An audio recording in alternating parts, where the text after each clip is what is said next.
ਸਤਿ ਸ਼੍ਰੀ ਅਕਾਲ ਜੀ, ਮੈਂ ਹਾਂ ਹਰਜੋਤ ਕੌਰ। ਤੁਸੀਂ ਵੇਖ ਰਹੇ ਹੋ ਪ੍ਰੋਗਰਾਮ ਖਬਰ ਪੜਤਾਲ। ਸਾਡੇ ਨਾਲ ਜੁੜੇ ਹੋਏ ਨੇ ਸੀਨੀਅਰ ਪੱਤਰਕਾਰ ਸੁਰਿੰਦਰ ਡੱਲਾ ਜੀ। ਬਹੁਤ-ਬਹੁਤ ਸਵਾਗਤ ਹੈ ਡੱਲਾ ਜੀ। ਸਤਿ ਸ਼੍ਰੀ ਅਕਾਲ। ਸਤਿ ਸ਼੍ਰੀ ਅਕਾਲ ਹਰਜੋਤ ਜੀ, ਬਹੁਤ-ਬਹੁਤ ਧੰਨਵਾਦ ਤੁਹਾਡਾ ਵੀ ਔਰ ਦੁਨੀਆ ਭਰ ਦੇ ਪੰਜਾਬੀਆਂ ਦਾ ਹੀ ਬਹੁਤ-ਬਹੁਤ ਧੰਨਵਾਦ। ਸੋ ਡੱਲਾ ਜੀ, ਲਗਾਤਾਰ ਦੇਸ਼ ਦੀ ਗੱਲ ਕਰੀਏ, ਪੰਜਾਬ ਦੀ ਗੱਲ ਕਰੀਏ, ਸਿਆਸੀ ਤੌਰ ਤੇ ਵਾਰ ਪਲਟਵਾਰ ਦੀ ਸਿਆਸਤ ਜਾਰੀ ਹੈ। ਚਾਹੇ ਵਿਰੋਧੀ ਧਿਰਾਂ ਦੀ ਗੱਲ ਕਰ ਲਈਏ, ਚਾਹੇ ਕਿ ਸਰਕਾਰੀ ਧਿਰਾਂ ਦੀ ਗੱਲ ਕਰ ਲਈਏ, ਕੋਈ ਨਾ ਕੋਈ ਬਿਆਨ ਨਿਤ ਦਿਨ ਸੁਰਖੀਆਂ ਬਣਿਆ ਹੀ ਰਹਿੰਦਾ ਹੈ। ਸੋ ਅੱਜ ਖਬਰ ਪੜਤਾਲ ਦੇ ਵਿੱਚ ਕਿਹੜੀਆਂ ਖਾਸ ਖਬਰਾਂ, ਕਿਹੜੀਆਂ ਸਿਆਸੀ ਖਬਰਾਂ ਦਾ ਪੂਰਾ ਐਨਾਲਿਸਿਸ ਤੁਸੀਂ ਦਰਸ਼ਕਾਂ ਦੇ ਨਾਲ ਸਾਂਝਾ ਕਰਨਾ ਚਾਹੋਗੇ? ਹਰਜੋਤ ਜੀ, 2-3 ਵੱਡੀਆਂ ਖਬਰਾਂ ਨੇ, ਇੱਕ ਇੱਕ ਕਰਕੇ ਉਹਨਾਂ ਖਬਰਾਂ ਨੂੰ ਅੱਗੇ ਵਧਾਵਾਂਗੇ। ਔਰ ਬਾਂਹ ਦੇ ਵਿੱਚ ਨੁਕਸ ਪਿਆ ਥੋੜ੍ਹਾ ਜਿਹਾ, ਸੋ ਇਸ ਕਰਕੇ ਡਾਕਟਰਾਂ ਨੇ, ਜੇ ਪੰਜਾਬੀ 'ਚ ਕਹੀਏ, ਸੰਗਲ ਜਿਹਾ ਪਾਤਾ। 10-12 ਦਿਨ ਇਹ ਪਾ ਕੇ ਰੱਖਣਾ ਪੈਣਾ, ਪਰ ਉਮੀਦ ਹੈ ਕਿ ਠੀਕ ਹੋ ਜਾਣਗੇ।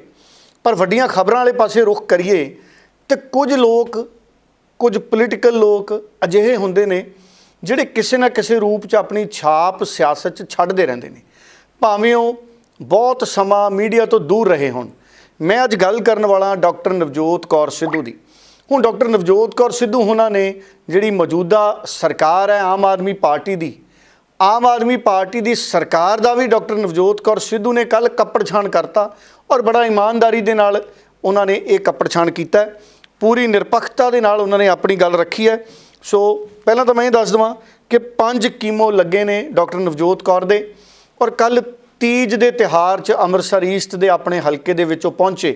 ਉੱਥੋਂ ਦੀਆਂ ਬੀਬੀਆਂ ਨੇ ਤੀਜ ਦਾ ਤਿਉਹਾਰ ਹੈ ਜਿਹੜਾ ਉਹ ਰੱਖਿਆ ਹੋਇਆ ਸੀ। ਸੋ ਉੱਥੇ ਤੀਜ ਮਨਾਈ ਡਾਕਟਰ ਨਵਜੋਤ ਕੌਰ ਸਿੱਧੂ ਨੇ।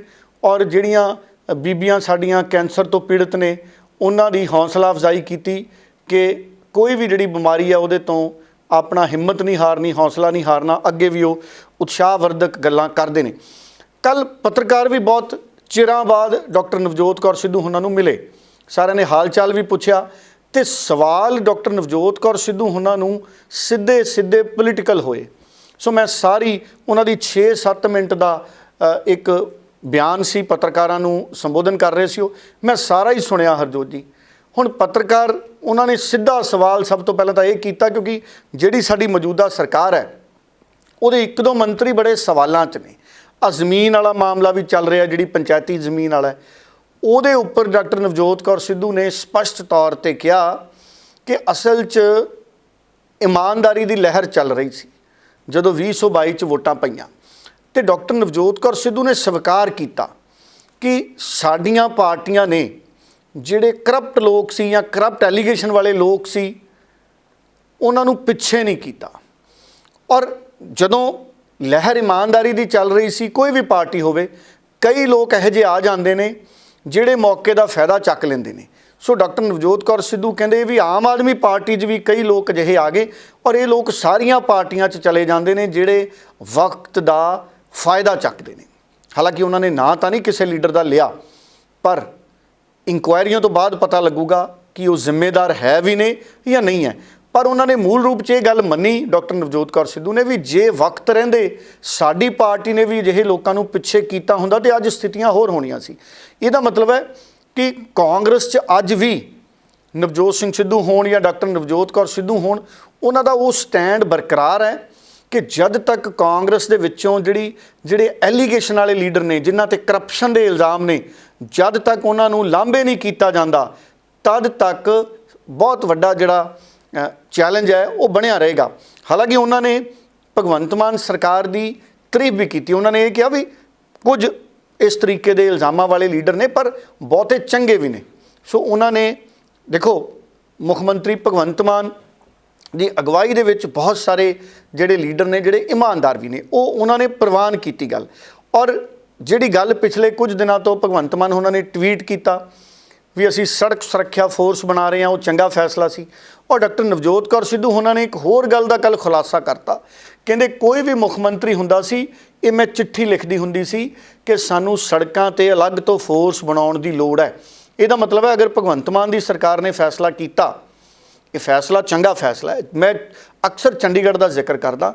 ਚੰਡੀਗੜ੍ਹ ਦੇ ਵਿੱਚ ਹਰਜੋਤ ਜੀ, ਆਪਾਂ ਕਾਰ ਲੈ ਕੇ ਚੱਲ ਜਾਈਏ ਅਤੇ ਪਤਾ ਨਹੀਂ ਝਾੜੀਆਂ ਜਿਹੀਆਂ ਚੋਂ ਹੀ ਨਿਕਲੇ ਆਉਂਦੇ ਨੇ, ਦਰਖਤਾਂ ਦੇ ਇੱਧਰੋਂ ਉੱਧਰੋਂ ਹੀ ਨਿਕਲੇ ਆਉਂਦੇ ਨੇ ਪੁਲਿਸ ਤੇ ਮੁਲਾਜ਼ਮ। ਇਹਦਾ ਮਤਲਬ ਹੈ ਕਿ ਮੇਰਾ ਮੰਨਣਾ ਹੈ ਉੱਥੇ ਲਗਭਗ ਹਰ ਸੜਕ ਤੇ ਪੁਲਿਸ ਦੀ ਨਿਗਰਾਨੀ ਹੈ, ਪੁਲਿਸ ਦਾ ਪਹਿਰਾ ਹੈ।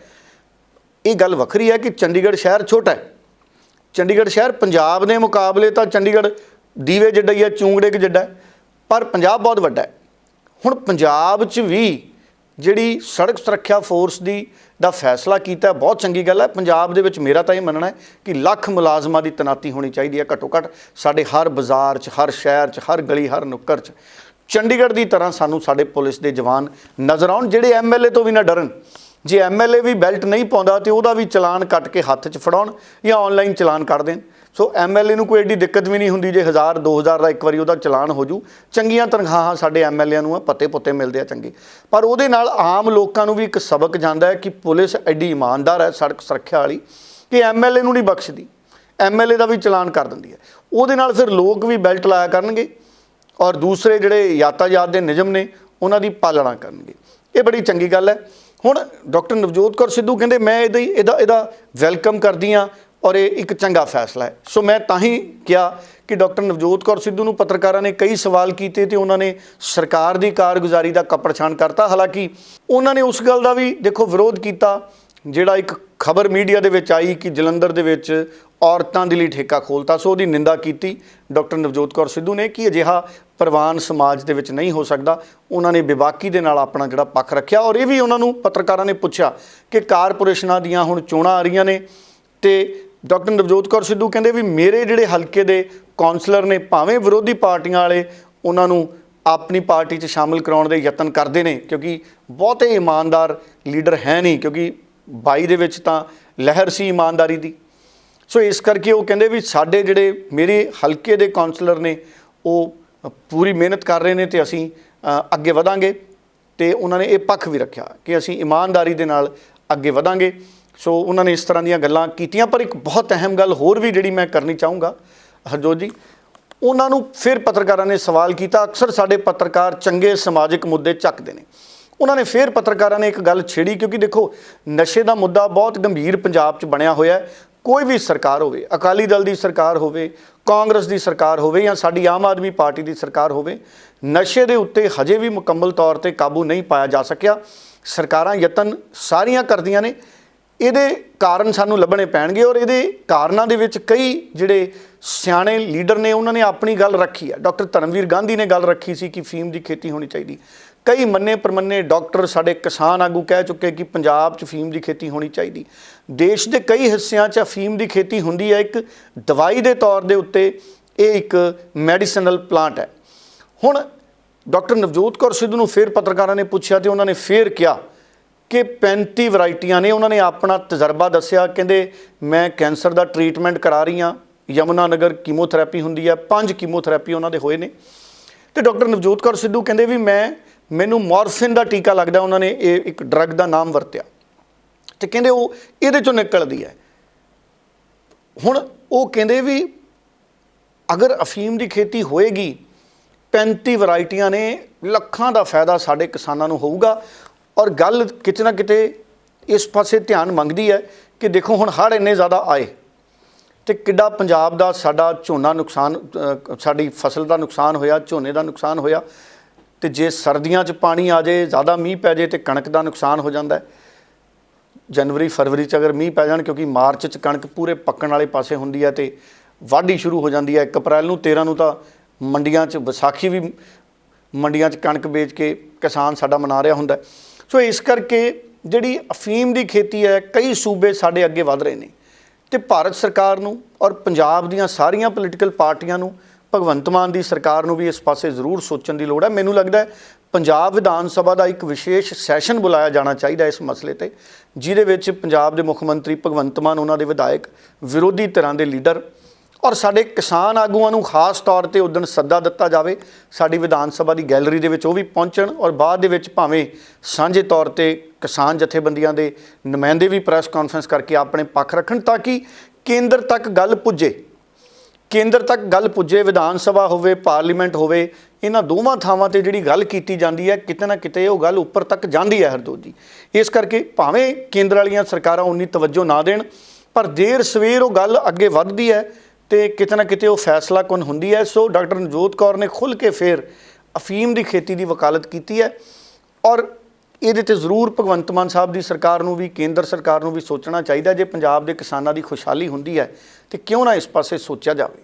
ਪਤਾ ਕੀ ਹੈ, ਉਹ ਨਵੀਂ ਜਦੋਂ ਹਨੇਰੀ ਚੱਲਦੀ ਹੈ ਨਾ ਤੇ ਉਦੋਂ ਉਹਨਾਂ ਕੋਲ ਕੈਂਡੀਡੇਟਸ ਵੀ ਨਹੀਂ ਸੀਗੇ। ਹਨੇਰੀ ਚੱਲੀ ਸੀ ਜਿਹੜੀ, ਉਹ ਚੱਲੀ ਸੀਗੀ ਇਮਾਨਦਾਰੀ ਦੀ, ਕਿਉਂਕਿ ਲੋਕ ਪਿਛਲੇ ਬੰਦਿਆਂ ਤੋਂ ਬਹੁਤ ਤੰਗ ਹੋ ਚੁੱਕੇ ਸੀਗੇ ਤੇ ਅਸੀਂ ਆਪਣੀਆਂ ਸਫਾਈਆਂ ਨਹੀਂ ਕੀਤੀਆਂ।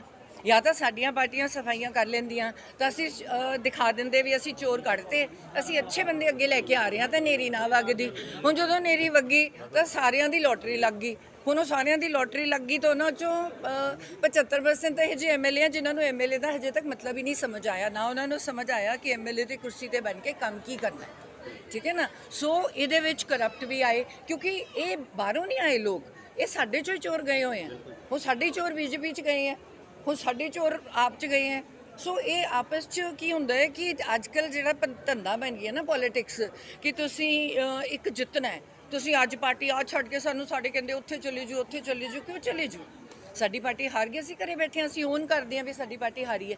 ਪਰ ਕਿਤੇ ਹੋਰ ਜੰਪ ਕਰਕੇ ਕਿਸੇ ਤੋਂ ਕੁਝ ਖੋਹ ਲੈਣਾ ਉਹ ਮਤਲਬ ਨਹੀਂ ਹੁੰਦਾ। ਇਹ ਹੁੰਦਾ ਹੈ ਕਿ ਤੁਸੀਂ ਕੁਰਸੀ ਤੇ ਬੈਠ ਕੇ ਕਿੰਨਾ ਕੰਮ ਕਰ ਸਕਦੇ ਹੋ। ਤਾਂ ਉਹਨਾਂ 'ਚੋਂ ਚੰਗੇ ਲੋਕ ਵੀ ਹੈਗੇ ਜਿਹੜੇ ਚੰਗੇ ਕੰਮ ਕਰ ਰਹੇ ਆ। ਮੈਂ ਖੁਸ਼ ਹਾਂ ਕਿ ਥੋੜੀ ਜੀ ਨੀਟਨੈਸ ਹੋ ਰਹੀ ਹੈ। ਮੈਂ ਅੱਜ ਖੁਸ਼ ਹਾਂ ਜਿਹੜਾ ਉਹਨਾਂ ਨੇ ਮੇਨ ਕਿਹਾ ਹਾਈਵੇਜ਼ ਤੇ 5000 ਬੰਦੇ ਇੰਪਲੋਏ ਹੋਣਗੇ, ਕਿਉਂਕਿ ਇਹ ਮੇਰੀ ਹਰ ਚੀਫ ਮਿਨਿਸਟਰ ਕੋਲ ਪਹਿਲੀ ਚਿੱਠੀ ਗਈ ਹੈ ਕਿ ਜਦੋਂ ਮੈਂ ਹਾਈਵੇ ਤੇ ਜਾਂਦੀ ਹਾਂ ਡਰੰਕ ਲੋਕ ਓਵਰਟੇਕ ਕਰ ਰਹੇ ਹੁੰਦੇ, ਮੈਨੂੰ ਦਿਖ ਰਿਹਾ ਹੁੰਦਾ ਕਿ ਬੰਦੇ ਅੱਗੇ ਜਾ ਕੇ ਮਰਨਗੇ, ਅੱਗੇ ਜਾ ਕੇ ਕਾਰ ਕ੍ਰੈਸ਼ ਕਰਦੀ ਹੈ, ਪਰ ਉਹ ਸਾਡੇ 'ਚ ਵੀ ਕਰਦੀ ਹੈ। ਸੋ ਮੈਂ ਚਾਹੁੰਦੀ ਹਾਂ ਕਿ ਹਾਈਵੇਜ਼ ਦੇ ਉੱਤੇ ਇੱਕ ਪੁਲਿਸ ਹੋਵੇ ਜਿੱਥੇ ਬਹੁਤ ਸਟ੍ਰਿਕਟ ਤੁਹਾਡੀ ਚੈਕਿੰਗ ਹੋਵੇ, ਦਾਰੂ ਪੀ ਕੇ ਨਾ ਕਰਾਓ, ਗਲਤ ਨਾ ਕਰਾਓ, ਗਲਤ ਨੰਬਰ ਤੇ ਨਾ ਹੋ। ਸੋ ਲੋਕਾਂ ਨੂੰ, ਜਨਾਨੀਆਂ ਨੂੰ ਹੌਸਲਾ ਮਿਲੇਗਾ ਕਿ ਜਗ੍ਹਾ ਜਗ੍ਹਾ ਤੇ ਪੁਲਿਸ ਖੜੀ ਹੈ। ਸੋ ਦੈਟ ਇਜ਼ ਅੱਛਾ ਗੱਲਾਂ ਵੀ ਹੋ ਰਹੀਆਂ। ਪਰ ਆ ਵੀ ਮਾੜੀ ਗੱਲ ਸੀ ਵੀ ਜਨਾਨੀ ਦੇ ਨਾਮ ਤੇ ਠੇਕਾ ਖੋਲ੍ਹਤਾ। ਇਹ ਪੰਜਾਬ ਦਾ ਕਲਚਰ ਨਹੀਂ ਹੈ। ਉਹ ਤਿੰਨ ਨਹੀਂ, ਉਹ ਉਤਾਰਤਾ ਉਹਨਾਂ ਨੇ ਬੋਰਡ। ਮੈਂ ਅਫੀਮ ਦੀ ਖੇਤੀ ਦੇ ਹਮੇਸ਼ਾ ਫੌਰ ਹਾਂ। ਹਿਮਾਚਲ ਸਰਕਾਰ ਨੇ ਲੈ ਲਿਆ, ਵੈਸਟ ਬੰਗਾਲ ਨੇ ਲੈ ਲਿਆ, ਸਾਡਾ ਕਿਸਾਨ ਕਦੇ ਵੀ ਕਰਜ਼ੇ ਤੇ ਮੁਕਤ ਨਹੀਂ ਹੋਏਗਾ, ਹਮੇਸ਼ਾ ਪਰੇਸ਼ਾਨ। ਹੁਣ ਕੀ ਹੋਇਆ, ਡੁੱਬ ਗਈ ਨਾ ਸਾਰੀ। ਤੇ ਜੇ ਮੈਂ ਤੁਹਾਨੂੰ ਕਿਹਾ ਲੋਕਲ ਵੇਚਣ ਹੀ ਨਹੀਂ ਦੇਣੀ, 35 ਵੈਰਾਈਟੀਆਂ ਹੈ। ਮੈਂ ਅੱਜ ਮੇਰਾ ਕੈਂਸਰ ਦਾ ਇਲਾਜ ਚੱਲ ਰਿਹਾ, ਮੈਂ ਯਮੁਨਾ ਨਗਰ ਜਾਂਦੀ ਹਾਂ, ਮੇਰੇ ਮੋਰਫਿਨ ਦਾ ਟੀਕਾ ਲੱਗਦਾ ਜਦੋਂ ਮੈਨੂੰ ਦਰਦ ਜ਼ਿਆਦਾ ਹੈ। ਇੱਥੇ ਮੋਰਫਿਨ ਬੈਂਡ ਹੈ। ਮੈਂ ਤੁਹਾਨੂੰ ਕੀ ਕਹਾਣੀ ਪਾ ਰਹੀ ਹਾਂ ਬਈ ਇਹਦੇ 'ਚ 35 ਵੈਰਾਈਟੀਆਂ ਇਹੋ ਜਿਹੀਆਂ ਜਿਹੜੀਆਂ ਕਿਸਾਨਾਂ ਨੂੰ ਲੱਖਪਤੀ ਬਣਾ ਦੇਣਗੀਆਂ। ਕਿਹਨੇ ਕਿਹਾ? ਜਦੋਂ ਤੱਕ ਫੀਮ ਖਾਂਦਾ ਸੀ ਕਿਸਾਨ ਨੂੰ ਕੋਈ ਬਿਮਾਰੀ ਨਹੀਂ ਸੀ, ਸਿੰਥੈਟਿਕ ਡਰੱਗ ਨਹੀਂ ਸੀ ਵਿਕਦੀ। ਤੁਸੀਂ ਲੋਕਾਂ ਨੂੰ ਨਸ਼ਿਆਂ ਦੇ ਨਾਲ, ਮੈਨੂੰ ਅੱਜ ਗਿਣਤੀ ਕਰਵਾਓ ਕਿੰਨੇ ਬੰਦੇ ਮਰੇ ਹੈ, ਕਿੰਨੇ ਬੰਦੇ ਰੋਜ਼ ਮਰਦੇ ਹੈ ਆ ਟੀਕੇ ਲਾ ਕੇ। ਕਿਹੜਾ ਤੁਹਾਨੂੰ ਸਿੰਥੈਟਿਕ ਡਰੱਗ ਤੁਹਾਨੂੰ ਚੈੱਕ ਕਰਕੇ ਮਿਲ ਰਹੀ ਹੈ ਦੁਕਾਨ ਤੇ?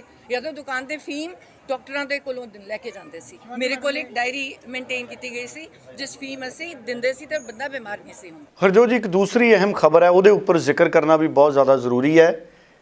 ਅਸਲ 'ਚ ਪਾਰਲੀਮੈਂਟ ਦੇ ਵਿੱਚ ਪ੍ਰਧਾਨ ਮੰਤਰੀ ਨਰਿੰਦਰ ਮੋਦੀ ਜਦੋਂ ਵਿਰੋਧੀ ਧਿਰਾਂ ਵੱਲੋਂ ਬੇਭਰੋਸਗੀ ਮਤਾ ਲਿਆਇਆ ਗਿਆ ਸੀ ਤੇ ਉਹਦੇ ਵਿੱਚ ਜਵਾਬ ਦੇ ਰਹੇ ਸੀ ਹਾਊਸ ਦੇ ਲੀਡਰ ਦੇ ਤੌਰ ਤੇ, ਔਰ ਉਹਨਾਂ ਨੇ ਆਪਰੇਸ਼ਨ ਬਲੂ ਸਟਾਰ ਆਪਰੇਸ਼ਨ ਦੀ ਨਿੰਦਾ ਕਰਕੇ ਉਸ ਵੇਲੇ ਦੀ ਪ੍ਰਧਾਨ ਮੰਤਰੀ ਇੰਦਰਾ ਗਾਂਧੀ ਦਾ ਜ਼ਿਕਰ ਕੀਤਾ ਔਰ ਕਾਂਗਰਸ ਨੂੰ ਉਹਨਾਂ ਨੇ ਇਹ ਕਿਹਾ ਕਿ ਤੁਹਾਡੀ ਪ੍ਰਧਾਨ ਮੰਤਰੀ ਦੇ ਸਮੇਂ ਸ਼੍ਰੀ ਅਕਾਲ ਤਖਤ ਸਾਹਿਬ ਤੇ ਹਮਲਾ ਹੋਇਆ ਤੇ ਤੁਸੀਂ ਸਾਨੂੰ ਉਪਦੇਸ਼ ਦੇ ਰਹੇ ਹੋ। ਸੋ ਕਿਉਂਕਿ ਮਨੀਪੁਰ ਦੇ ਮਸਲੇ ਤੇ, ਮਨੀਪੁਰ ਦੇ ਹਾਲਾਤਾਂ ਤੇ, ਹਿੰਸਾ ਤੇ ਵੱਡੀ ਚਰਚਾ ਜਿਹੜੀ ਆ ਪਾਰਲੀਮੈਂਟ ਦੇ ਵਿੱਚ ਚੱਲ ਰਹੀ ਸੀ। ਹੁਣ ਇਹਦੇ ਉੱਪਰ ਸੁਖਬੀਰ ਬਾਦਲ ਉਹਨਾਂ ਨੇ ਕੱਲ ਟਵੀਟ ਵੀ ਕੀਤਾ ਅੰਗਰੇਜ਼ੀ 'ਚ ਔਰ ਉਹਨਾਂ ਨੇ ਆਪਣੇ ਸੋਸ਼ਲ ਮੀਡੀਆ ਦੇ ਹੋਰ ਪਲੇਟਫਾਰਮਸ ਤੇ ਇੱਕ ਬੇਨਤੀ ਵੀ ਪ੍ਰਧਾਨ ਮੰਤਰੀ ਨਰਿੰਦਰ ਮੋਦੀ ਨੂੰ ਭੇਜੀ। ਹੁਣ ਉਹ ਪੜ੍ਹ ਕੇ ਸੁਣਾਉਣਾ ਵੀ ਬੜਾ ਜ਼ਰੂਰੀ ਹੈ ਤਾਂ ਕਿ ਪੂਰੇ ਭਾਵ ਸੁਖਬੀਰ ਸਿੰਘ ਬਾਦਲ ਸ਼੍ਰੋਮਣੀ ਅਕਾਲੀ ਦਲ ਦੇ ਪ੍ਰਧਾਨ ਦੇ ਸਮਝੇ ਜਾ ਸਕਣ। ਉਹ ਕਹਿੰਦੇ, ਮੈਂ ਪ੍ਰਧਾਨ ਮੰਤਰੀ ਸ਼੍ਰੀ ਨਰਿੰਦਰ ਮੋਦੀ ਦੇ ਉਸ ਬਿਆਨ ਦਾ ਸਵਾਗਤ ਕਰਦਾ ਜਿਸ ਵਿੱਚ ਉਹਨਾਂ ਨੇ ਸਿੱਖ ਧਰਮ ਦੇ ਪਵਿੱਤਰ ਸਥਾਨ ਸੱਚਖੰਡ ਸ਼੍ਰੀ ਹਰਿਮੰਦਰ ਸਾਹਿਬ ਅਤੇ ਮੀਰੀ ਪੀਰੀ ਦੇ ਸਭ ਉੱਚ ਸਥਾਨ ਸ਼੍ਰੀ ਅਕਾਲ ਤਖਤ ਸਾਹਿਬ ਤੇ ਘਿਨੌਣੇ ਹਮਲੇ ਵਜੋਂ ਆਪਰੇਸ਼ਨ ਬਲੂ ਸਟਾਰ ਦੇ ਦੋਸ਼ ਨੂੰ ਸਵੀਕਾਰ ਕੀਤਾ। ਭਾਰਤ ਸਰਕਾਰ ਕੋਲ ਹੁਣ ਕੋਈ ਵੀ ਕਾਰਨ ਨਹੀਂ ਬਚਿਆ ਹੈ ਕਿ ਉਹ ਗੁਰੂ ਦੇ ਨਿਵਾਸ ਸਥਾਨ ਵਿਰੁੱਧ ਇਸ ਸਭ ਤੋਂ ਜ਼ਾਲਮਾਨਾ ਕਾਰਵਾਈ ਲਈ ਖਾਲਸਾ ਪੰਥ ਤੋਂ ਬਿਨਾਂ ਸ਼ਰਤ ਮੁਆਫੀ ਨਾ ਮੰਗੇ। ਇਸ ਲਈ ਮੈਂ ਪ੍ਰਧਾਨ ਮੰਤਰੀ ਨੂੰ ਜੂਨ 1984 ਵਿੱਚ ਸ਼੍ਰੀ ਹਰਿਮੰਦਰ ਸਾਹਿਬ ਤੇ ਹੋਏ ਫੌਜੀ ਹਮਲੇ ਬਾਰੇ ਆਪਣੇ ਬਿਆਨ ਦੀ ਇਮਾਨਦਾਰੀ ਨਾਲ ਪੈਰਵੀ ਕਰਨ ਲਈ ਇੱਕ ਸਪਸ਼ਟ ਅਤੇ ਤਰਕਪੂਰਨ ਅਗਲਾ ਕਦਮ ਚੁੱਕਣ ਦਾ ਸੱਦਾ ਦਿੰਦਾ ਹਾਂ। ਕਿ ਭਾਰਤ ਸਰਕਾਰ ਸਮੁੱਚੀ ਸਿੱਖ ਕੌਮ ਤੋਂ ਬਿਨਾਂ ਸ਼ਰਤ ਮੁਆਫੀ ਮੰਗੇ। ਸੁਖਬੀਰ ਬਾਦਲ ਅੱਗੇ ਲਿਖਦੇ ਨੇ, ਇਹ ਕਦਮ ਸਮੁੱਚੀ ਸਿੱਖ ਕੌਮ ਤੋਂ, ਇਹ ਕਦਮ ਸਿੱਖ ਮਨਾਂ ਦੇ ਡੂੰਘੇ ਅਤੇ ਅਜੇ ਵੀ ਅੱਲੇ ਜ਼ਖਮਾਂ ਨੂੰ ਭਾਵਨਾਤਮਕ ਤੌਰ ਤੇ ਬੰਦ ਕਰਨ, ਪੰਜਾਬ ਅਤੇ ਦੇਸ਼ ਦੇ ਦੋ ਪ੍ਰਮੁੱਖ ਭਾਈਚਾਰਿਆਂ ਵਿਚਕਾਰ ਸਦੀਆਂ ਪੁਰਾਣੇ ਸਬੰਧਾਂ ਨੂੰ ਬਹਾਲ ਕਰਨ ਵਿੱਚ ਇੱਕ ਲੰਮਾ ਸਫ਼ਰ ਤੈਅ ਕਰੇਗਾ। ਇਹ ਬਦਲੇ ਵਿੱਚ ਪੂਰੇ ਦੇਸ਼ ਵਿੱਚ ਸ਼ਾਂਤੀ ਅਤੇ ਫਿਰਕੂ ਸਦਭਾਵਨਾ ਦੇ ਮਾਹੌਲ ਨੂੰ ਮਜ਼ਬੂਤ ਕਰੇਗਾ। ਇਹ ਦੇਸ਼ ਦੇ ਅਕਸ ਤੋਂ ਕਾਲੇ ਧੱਬੇ ਨੂੰ ਮਿਟਾਉਣ ਦੇ ਨਾਲ-ਨਾਲ ਦੇਸ਼ ਦੀਆਂ ਘੱਟ ਗਿਣਤੀਆਂ, ਖਾਸ ਕਰਕੇ ਦੇਸ਼ ਭਗਤ ਸਿੱਖ ਭਾਈਚਾਰੇ ਦੇ ਮਨਾਂ ਵਿੱਚ ਵਿਸ਼ਵਾਸ ਬਹਾਲ ਕਰਨ ਵੱਲ ਵੀ ਇੱਕ ਵੱਡਾ ਕਦਮ ਹੋਏਗਾ। ਹੁਣ ਉਹ ਅੱਗੇ ਸੁਖਬੀਰ ਬਾਦਲ ਕਹਿੰਦੇ ਵੀ ਮੈਂ ਸਾਰੀਆਂ ਰਾਜਨੀਤਿਕ ਪਾਰਟੀਆਂ ਦੇ ਨੇਤਾਵਾਂ ਨੂੰ ਇਸ ਪਹਿਲ ਕਦਮੀ 'ਚ ਪ੍ਰਧਾਨ ਮੰਤਰੀ ਨਾਲ ਜੁੜਨ ਅਤੇ ਇਸ ਉੱਤੇ ਰਾਜਨੀਤੀ ਨਾ ਕਰਨ ਦਾ ਸੱਦਾ ਦਿੰਦਾ। ਪਰ ਉਹਨਾਂ ਨੇ ਨਾਲ ਹੀ ਇਹ ਕਿਹਾ ਵੀ ਮੈਂ ਆਪ ਦੇ ਕਨਵੀਨਰ ਅਰਵਿੰਦ ਕੇਜਰੀਵਾਲ ਨੂੰ ਵਿਸ਼ੇਸ਼ ਤੌਰ ਤੇ ਬੇਨਤੀ ਕਰਦਾ ਹਾਂ ਕਿ ਉਹ ਵਿਰੋਧੀ ਧਿਰ ਦੇ ਗੱਠਜੋੜ ਦੇ ਮੈਂਬਰ ਵਜੋਂ ਮੁਆਫੀ ਦੀ ਪੇਸ਼ਕਸ਼ ਕਰਨ ਲਈ ਅੱਗੇ ਆਉਣ, ਜਿਸ ਦਾ 1984 ਦੇ ਭਿਆਨਕ ਅਤੇ ਅਣਮਨੁੱਖੀ ਅਪਰਾਧਾਂ ਦੀ ਦੋਸ਼ੀ ਪਾਰਟੀ ਕਾਂਗਰਸ ਮੁੱਖ ਹਿੱਸਾ ਹੈ। ਉਹ ਕਹਿੰਦੇ ਕੇਜਰੀਵਾਲ ਦੀ ਪਾਰਟੀ ਹੁਣ ਪੰਜਾਬ ਤੇ ਰਾਜ ਕਰਦੀ ਹੈ ਅਤੇ ਇਸ ਲਈ ਉਹਨਾਂ ਦੀ ਇਸ ਸੰਬੰਧ ਵਿੱਚ ਵਿਸ਼ੇਸ਼ ਨੈਤਿਕ ਜ਼ਿੰਮੇਵਾਰੀ ਹੈ। ਹੁਣ ਸੁਖਬੀਰ ਬਾਦਲ ਨੇ ਇੱਕ ਸ਼ਬਦ ਲਿਖਿਆ ਕਿ ਇਹਦੇ ਤੇ ਰਾਜਨੀਤੀ ਨਾ ਹੋਵੇ, ਪਰ ਇਹ ਮੁੱਦਾ ਆਉਂਦੇ ਦਿਨਾਂ ਦੇ ਵਿੱਚ ਭਖੇਗਾ। ਪ੍ਰਧਾਨ ਮੰਤਰੀ ਨਰਿੰਦਰ ਮੋਦੀ ਨੇ ਜਿਹੜੀ ਇਹ ਗੱਲ ਕੀਤੀ ਹੈ, ਇਹ ਗੱਲ ਆਉਂਦੇ ਦਿਨਾਂ ਦੇ ਵਿੱਚ ਵੀ ਕਾਂਗਰਸ ਦੇ ਖਿਲਾਫ ਕੀਤੀ ਜਾਏਗੀ। ਔਰ ਇਹਦੇ 'ਚ ਕੋਈ ਦੋ ਰਾਏ ਨਹੀਂ ਹੈ ਕਿ ਆਪਰੇਸ਼ਨ ਬਲੂ ਸਟਾਰ ਕਿਤੇ ਨਾ ਕਿਤੇ ਇੱਕ ਸਰਕਾਰ ਦਾ ਫੈਸਲਾ ਸੀ ਔਰ ਇੱਕ 1984 ਦਾ ਜੋ ਕਤਲੇਆਮ ਸੀ। ਇਹ ਦੋਵੇਂ ਅਜਿਹੇ ਸਾਡੇ ਦੇਸ਼ ਤੇ ਜਿਹੜੇ ਦੋਵੇਂ ਘਟਨਾਵਾਂ ਨੇ, ਆਪਰੇਸ਼ਨ ਬਲੂ ਸਟਾਰ ਔਰ 84, ਇਹਨਾਂ ਦੀ ਜਿੰਨੀ ਨਿਖੇਧੀ ਕੀਤੀ ਜਾਵੇ ਉਹ ਘੱਟ ਮੰਨੀ ਜਾਏਗੀ। ਸੋ ਇਹਦੇ ਤੇ ਰਾਜਨੀਤੀ ਪਹਿਲਾਂ ਵੀ ਹੋਈ ਹੈ, ਇਹੋ ਜਿਹੀ ਗੱਲ ਨਹੀਂ ਵੀ ਪਹਿਲਾਂ ਰਾਜਨੀਤੀ ਨਹੀਂ ਹੋਈ, ਪਰ ਹੁਣ 2024 ਦੀਆਂ ਚੋਣਾਂ ਤੋਂ ਪਹਿਲਾਂ ਇੱਕ ਵਾਰੀ ਫੇਰ ਸ਼੍ਰੋਮਣੀ ਅਕਾਲੀ ਦਲ ਵੀ ਇਸ ਮੰਗ ਨੂੰ ਲੈ ਕੇ ਅੱਗੇ ਵਧੇਗਾ ਔਰ ਕਿਤੇ ਨਾ ਕਿਤੇ ਕਾਂਗਰਸ ਦੇ ਲਈ ਹੁਣ ਇਹਦਾ ਜਵਾਬ ਦੇਣਾ, ਕਾਂਗਰਸ ਨੇ ਕਿਵੇਂ ਜਵਾਬ ਦੇਣਾ।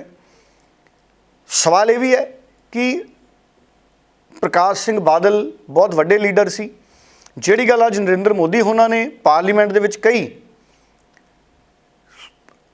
ਅਕਾਲੀ ਦਲ ਜਦੋਂ ਗਠਬੰਧਨ 'ਚ ਸੀ, ਇੰਦਰ ਕੁਮਾਰ ਗੁਜਰਾਲ ਸੀ, ਹੋਰ ਲੀਡਰ ਸੀ, ਉਦੋਂ ਵੀ ਅਕਾਲੀ ਦਲ ਨੂੰ ਇਸ ਮੰਗ ਤੇ ਬਹੁਤ ਵੱਡੇ ਪੱਧਰ ਤੇ ਅੱਗੇ ਵਧਣ ਦੀ ਲੋੜ ਸੀ।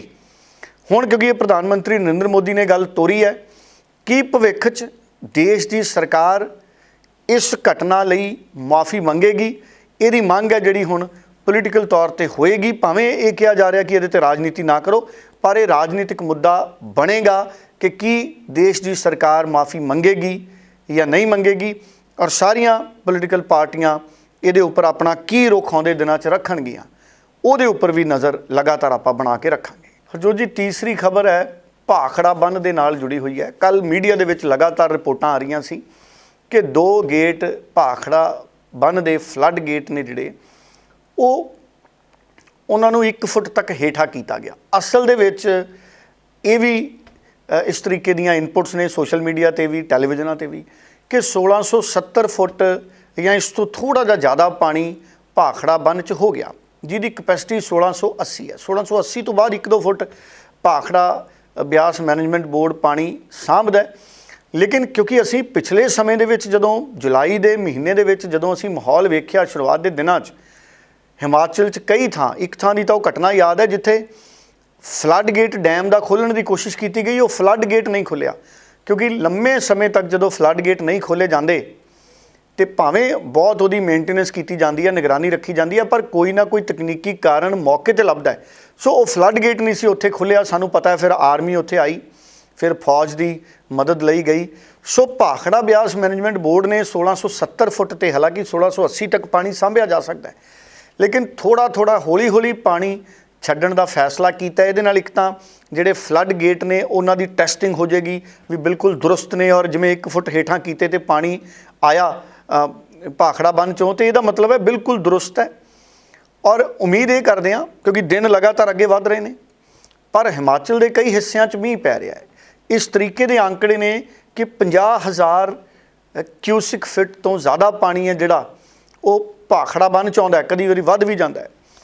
ਪਰ ਹੌਲੀ ਹੌਲੀ ਕਰਕੇ ਅਗਰ ਪਾਣੀ ਛੱਡਿਆ ਜਾਏਗਾ ਤੇ ਉਹਦੇ ਨਾਲ ਇੱਕੋ ਦਮ ਜਿਹੜਾ ਕਿਸੇ ਤਰ੍ਹਾਂ ਦਾ ਜਿਹੜਾ ਡਰ ਦਾ ਮਾਹੌਲ ਨਹੀਂ ਬਣੇਗਾ। ਹੌਲੀ ਹੌਲੀ ਪਾਣੀ ਹੈ ਜਿਹੜਾ ਉਹ ਕਿਤੇ ਨਾ ਕਿਤੇ ਸਾਡੀਆਂ ਨਹਿਰਾਂ ਦੇ ਵਿੱਚ ਅਬਜ਼ੌਰਬ ਹੋਏਗਾ, ਕਿਉਂਕਿ ਹੁਣ ਸਥਿਤੀਆਂ ਬਹੁਤ ਸੁਧਰ ਗਈਆਂ।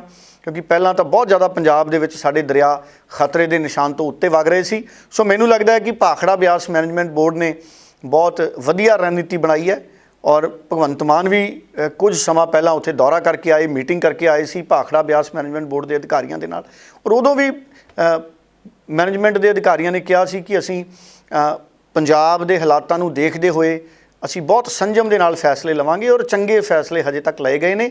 ਔਰ ਜਿਹੜੇ ਡੈਮ ਦੇ ਗੇਟ ਖੋਲ੍ਹੇ ਗਏ ਉਹ ਟੈਸਟ ਕੀਤੇ ਗਏ ਨੇ, ਬਿਲਕੁਲ ਤਕਨੀਕੀ ਤੌਰ 'ਤੇ ਉਹਨਾਂ ਨੇ ਇੱਕ ਚੰਗੀ ਐਕਸਰਸਾਈਜ਼ ਕੀਤੀ ਹੈ। ਔਰ ਉਮੀਦ ਕਰਦੇ ਹਾਂ ਕਿ ਹੌਲੀ ਹੌਲੀ ਜਿਹੜੀ ਪਾਣੀ ਦੀ ਨਿਕਾਸੀ ਹੋਣੀ ਹੈ, ਸੋ ਦੁਬਾਰਾ ਹੜ੍ਹਾਂ ਵਾਲਾ ਖਤਰਾ ਨਹੀਂ ਪਏਗਾ। ਔਰ ਪਹਾੜਾਂ ਦੇ ਵਿੱਚ ਵੀ ਪਾਣੀ ਹੈ ਜਿਹੜਾ ਮੀਂਹ ਹੈ, ਉਮੀਦ ਕਰਦੇ ਹਾਂ ਕਿ ਆਉਂਦੇ ਦਿਨਾਂ ਦੇ ਵਿੱਚ ਕੁਦਰਤ ਇੱਕ ਸੰਜਮ ਦੇ ਨਾਲ ਹੀ ਜਿਹੜੀ ਹੈ ਉਹ ਵਰਖਾ ਕਰੇਗੀ। ਬਹੁਤ ਬਹੁਤ ਧੰਨਵਾਦ ਡੱਲਾ ਜੀ ਤੁਹਾਡਾ ਕਿ ਤੁਸੀਂ ਇਹਨਾਂ ਸਾਰੀਆਂ ਹੀ ਖਬਰਾਂ ਦੇ ਉੱਪਰ ਪੂਰੀ ਜਾਣਕਾਰੀ ਦਰਸ਼ਕਾਂ ਨਾਲ ਸਾਂਝੀ ਕੀਤੀ ਹੈ। ਦਰਸ਼ਕਾਂ ਦਾ ਵੀ ਧੰਨਵਾਦ ਕਰਦੇ ਹਾਂ ਪ੍ਰੋਗਰਾਮ ਦੇ ਨਾਲ ਜੁੜੇ ਰਹਿਣ ਦੇ ਲਈ, ਤੇ ਆਪਣੇ ਵਿਚਾਰ ਵੀ ਤੁਸੀਂ ਸਮੇਂ-ਸਮੇਂ ਤੇ ਸਾਡੇ ਨਾਲ ਕਮੈਂਟਸ ਦੇ ਜ਼ਰੀਏ ਸਾਂਝੇ ਕਰਦੇ ਹੋ। ਇਸ ਦੇ ਨਾਲ ਹੀ ਹੁਣ ਮੈਨੂੰ ਯਾਨੀ ਕਿ ਹਰਜੋਤ ਕੌਰ ਨੂੰ ਵੀ ਦਿਓ ਜੀ ਇਜਾਜ਼ਤ। ਧੰਨਵਾਦ। ਬਹੁਤ ਬਹੁਤ ਧੰਨਵਾਦ ਹਰਜੋਤ ਜੀ।